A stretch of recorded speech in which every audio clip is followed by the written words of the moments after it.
Hi, I'm N2EWS, and these are three of my favorite Chinese ham and GMRS radios. My favorite of the three is the TID Radio TD-H3.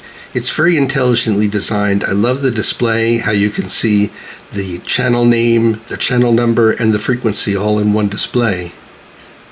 It has Bluetooth programming and USB-C programming. It's just a very feature-rich radio. The Quansheng UVK5 and its variants are really handy because they're the most hackable radios. There's a dozen or more different custom firmwares you can load onto this radio and do a variety of things. See spectrum analyzer, all kinds of things with that radio. I just love how hackable that is.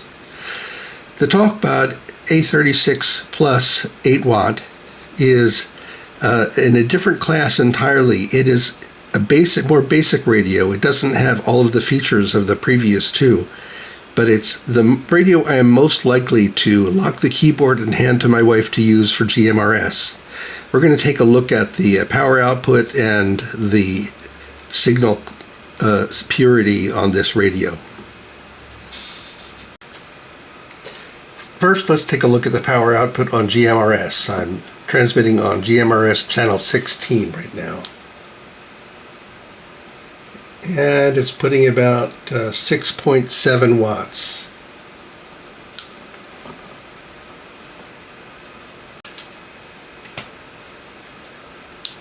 On 2 meters, it looks like it's putting out 4.3, 4.8 watts.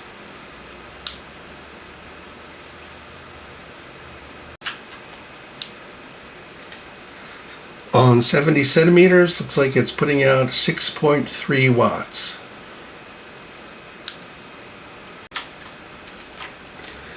You probably noticed earlier that I had it on a single display with the GMRS channel and my call sign at the bottom.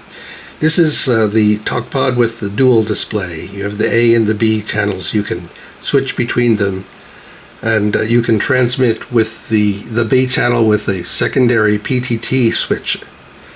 It works very well, and I'm not going to bore you with the whole Tiny SA Ultra process where it settles out and so on. I've taken screenshots of the spectral purity, and I'm going to put them on the screen for you to see while I talk about this. You'll see that the spectrum purity on 2 meters, it had a harmonic that was above the 16.02 line that the FCC requires.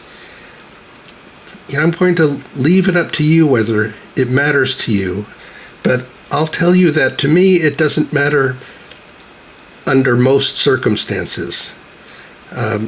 You have to ask yourself, what are you interfering with? It's like if a tree falls in the forest, and nobody's around to hear it, does it make a sound? Well, I ask the same question about spectral purity. If your radio is transmitting a spurious emission and there's nothing to interfere with, are you interfering? No, you're not. If I have this out camping and someone can receive a harmonic signal 30 yards away, but there's nobody 30 yards away, then what difference does it make? In my opinion, it makes none. You're going to have to make that decision for yourself.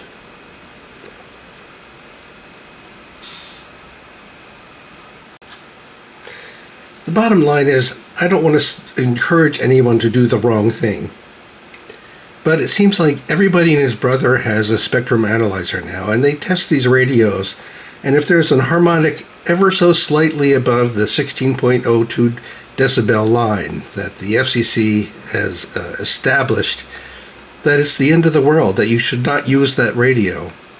Well, I'm not going to decide whether you should use a radio or not.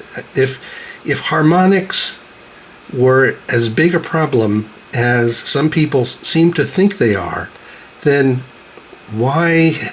how have people gotten away with using some of the most dirty radios on the planet for so long? There are millions of radios. I'm not going to name them. You know who I'm talking about. There are millions of them out there already. that are extremely dirty. They have a lot of harmonics and very strong harmonics. Is the FCC beating down the doors of all the people who use those radios? I don't think so. I don't think it's a good idea to use a radio that's very dirty and has a lot of harmonics and can cause interference. But I'm also not going to have a fit if the radio I use has a harmonic that is slightly over that bottom line. Again, it's up to you. You decide. I happen to like this Talkpod A36 plus 8 watt. And I like my other radios as well. And I intend to use them. So until next time, 73. Subscribe.